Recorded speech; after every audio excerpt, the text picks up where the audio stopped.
who this gentleman is. His name is Kofi Sam Atamos. And yes, he is the son of the ex-president, Evans Atamos. Put your hands together. Show some love for Kofi. There we go. There we go. There we go. There we go.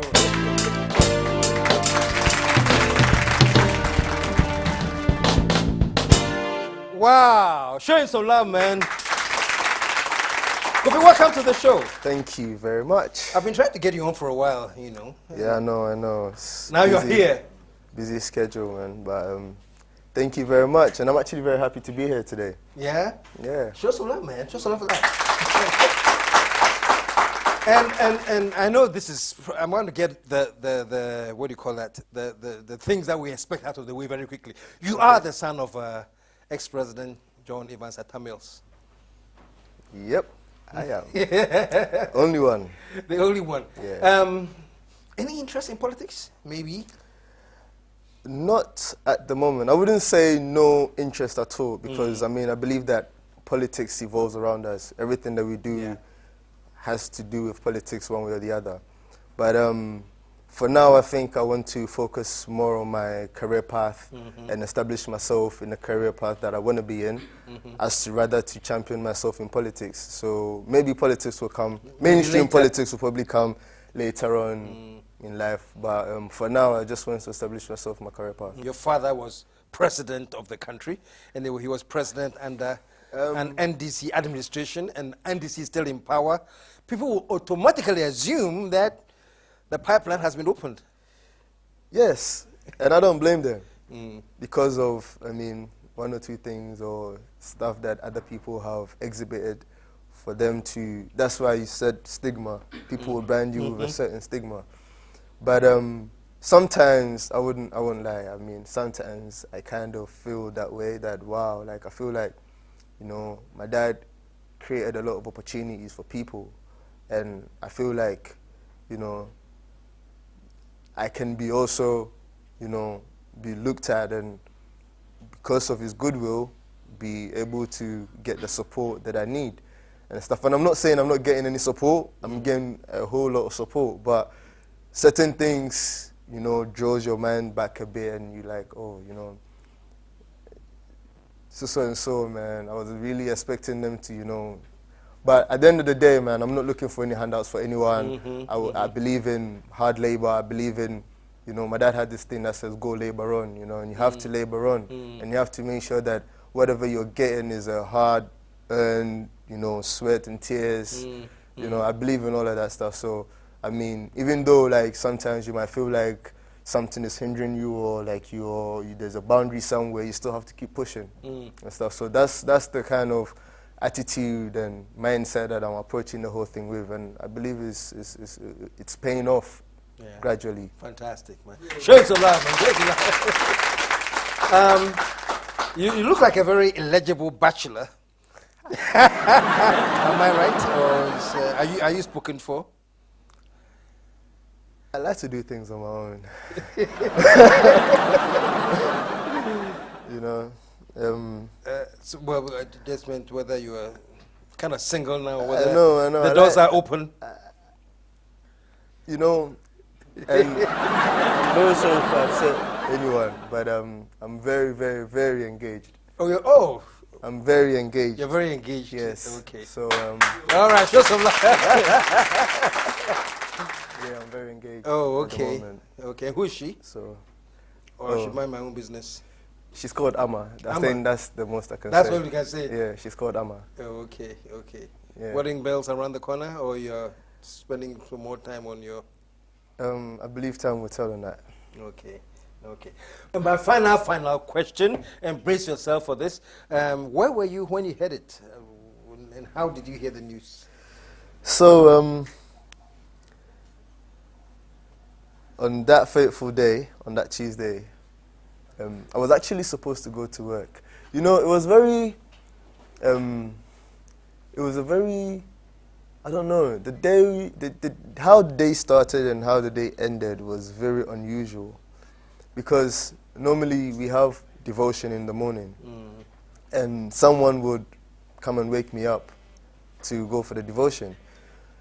So the devotion didn't come on. And then I decided to wake up and go upstairs to have a chat with him. So I woke up, went upstairs, you know, and I knew he wasn't feeling well, so I went upstairs to speak to him. I went to his room, and then asked him that, oh, you know, how is he doing and stuff, and we had a normal conversation. You know, I was the first person to go, because even when I entered his room, he was still on his bed, so I was speaking to him about, you know, how his health was and stuff, and he said, oh, he's doing much better, you know, and the doctors will come and see him later. So, you know, we had other conversations, and I decided to go because I had to get ready for work. Now, when I got to my room, for some strange reason, I just didn't feel like going to work anymore. So I didn't even bother calling my boss to even tell him that I'm not coming to work. I just went, laid on my bed and just fell asleep. And I just didn't go to work.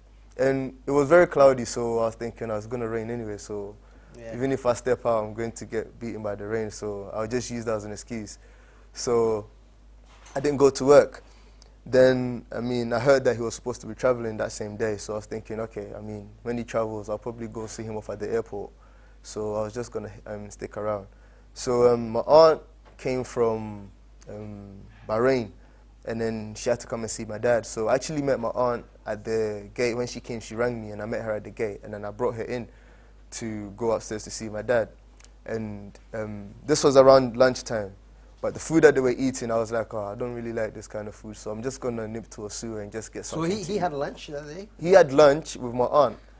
So, but I didn't like the food, so I said I'm just going to nip to a sewer. So I got one of the security guys to take me to a sewer. That time I didn't really know Ghana that well, so I just got one of the guys to take me to a sewer. And then they had lunch. So even when I was in Osu, my aunt called and said, oh, you know, we're down. Where are you? Are you around? I said, oh, I'm not in the house. And she was like, okay, we're going to head off to Cape Coast. So, I mean, we'll let you know when you get there. So I've gone to Osu to get something to eat. Then, actually, before I was leaving for Osu, they had the convoy was ready. So in my mind, obviously, after lunch, he's going to get ready to go. So I've nipped off to Osu. I was in Osu, then I got a call from someone, and then I picked up, and he goes, Kofi, how are you? Where are you? And I said, I'm in Osu. And then he was like, are you in a good place? I said, yeah, I'm in a good place. And then he was like, the old man is gone. I was like, yeah, I know. He was leaving for Nigeria. Yeah. And he goes, you know what, come and see me. I said, okay, cool. Like, so I called, I spoke to the guy, I spoke to the security guy that, oh, take me to his office. So I went to the place.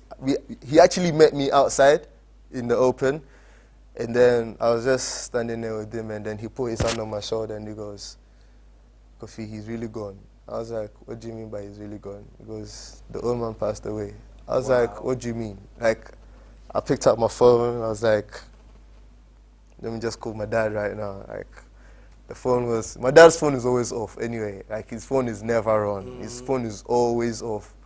So I called it, the phone was off. I was like, no, I'm just going home. And then something just dawned on me, you know. And then the security guy just turned off the radio, because I think that somebody had announced it on radio. So he just turned off the radio. And I said, why are you turning off the radio? So I went back in the car to open it. And I think the announcement had passed. So it started to like register in my mind that, wait, he might be telling the truth. So I was like, then my auntie called me. She hadn't even gotten to Malam Junction yet. Someone called her and said, I was like, but it just didn't make sense, because I was thinking, I was with the guy less than an hour ago.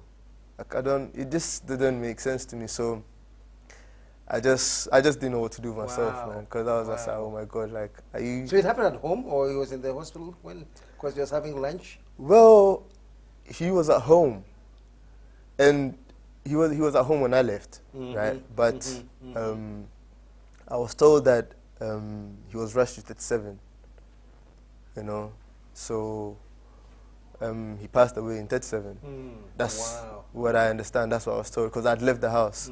So I was told that he passed away in 37. But it was very unusual. Like, it was just, even the activities that went on in the day, you know, it was even because on his birthday, right, on the 21st of his birthday, he invited a lot of his cabinet ministers to come for church service. on the Sunday. So they did come. They came, like a lot of ministers and stuff came. And he actually didn't even come to the church service. Oh, he didn't come? He didn't even come. Later on, he called all of them to go to the credential hall, and he was thanking them for, the support that they've given him and stuff. So after all the event had ended, some of them called me and said they really never understood why my dad was thanking them, So it's possible he knew. As for that, he never said anything to because I was with him in the morning, I was there in the afternoon. I said to them that I was going to get my own food and stuff. Nothing, triggered that, So it was just very weird, like the whole thing, But God works in very different ways from how we want things to happen. So if God says this is your time and this is how He wants it to happen, you just have to accept it. And you have to move on with it. But I had to gather courage to kind of like deal with the whole thing, mentally, how things were going around, and you just had to gather so much strength to kind of handle the situation. So that's what happened, and that's in my opinion what happened, man. Wow. Show some love and This is deep. Wow, that's deep. And quickly before you go, that's the foundation. You wanted to talk about something about the foundation? Yes. So we have the Atamos Foundation, which is in operation. Actually, the foundation is to carry on some of his attributes and just make sure that his legacy still goes on and stuff. So my uncle set up this foundation called the Atamos Foundation. Okay. The foundation on its own is used for to help the less fortunate but bright students to further their education. So if someone is very intelligent or brilliant in something or academically smart, and the potential is there, but it's coming from a very poor background or a very humble background, that the foundation can support and push further or give some sort of scholarships to them to further their education and stuff. Also, under the foundation, we have this thing called the Atamos Care. Now, the Atamos Care is actually a continuity of the Atamos Birthday Project. Now, when he passed away, when the old man was alive, he always, on his birthdays, he always liked to do some sort of humanitarian activity. So you go to the elderly women and donate to them, or to orphanages or the less privileged, and seek to their needs and try and provide certain things to them. So when he passed away, we thought, we can't just let this thing die with him. So we decided to continue it. So we under the foundation, we came up with an NGO called Atamos Care. Now, we called it the Atamos Care because we didn't want it to just be based on his birthday. So if there were any sort of activity or any sort of incident, something happening, and we thought that within our means we can support, then we also reach out and do that. So for instance, the flood victims in Accra, we went out there, we got a lot of treated mosquito nets, we got some blankets, we got some clean towels, and went to donate to them at Adabraka and Nima, just to also extend our support. We went to the women's prison in Takrady and 2nd D to also donate some food items to them. We've been to orphanages to sink boreholes for them, to provide them with potable water. And we are receiving a lot of donations from, institutions and individuals, which is also Is there a number or a website or something somebody can contact if they want to support the Atamos Care or the foundation? The foundation is actually under the care of my uncle, Kadman Atamos, and he has all the details for that.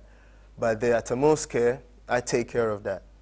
So I have a team of people who I work with. If you want to donate, whether it's items or whether it's cash or any sort of support, whether you want to come in person and support, we appreciate all of that. Just to, also help keep the old man's legacy alive, and some of the stuff that he did. We don't want people to feel like Atamos has gone and that's just it. So we're just using these mediums to let people know that Okay. his humanitarian attributes are Lives still on. there. Yeah, it lives on. Show him some love, man. Show him some love. Show him some love. And finally, Kofi, before you go there, one of the people associated with the program, Pulse Fitness. Do you gym? You look like you. Every day. Every day? Every morning. Oh. I do gym for fitness. Oh, you go to gym Not for for fitness. the body building. Oh, okay. It's just So try this out. Pulse Fitness. They are at the World Trade Center and also at the Lizzie Sports Complex. Okay. This is a 3-day free pass. Just go and check it out and, Okay. you know, and then make your decision. But I'm glad to hear that you do gym. Yes. Yeah. every day. Thank you very much for Thank joining you us. very much. And you had some very, very intense moments. I like this. But thank you, man. Yeah, We appreciate it. And for those of you who want to support the Atamos Foundation, the information is right there on your screen. You can contact them and give them any kind of help that you can give. But in the meantime, stick around. We will be right back.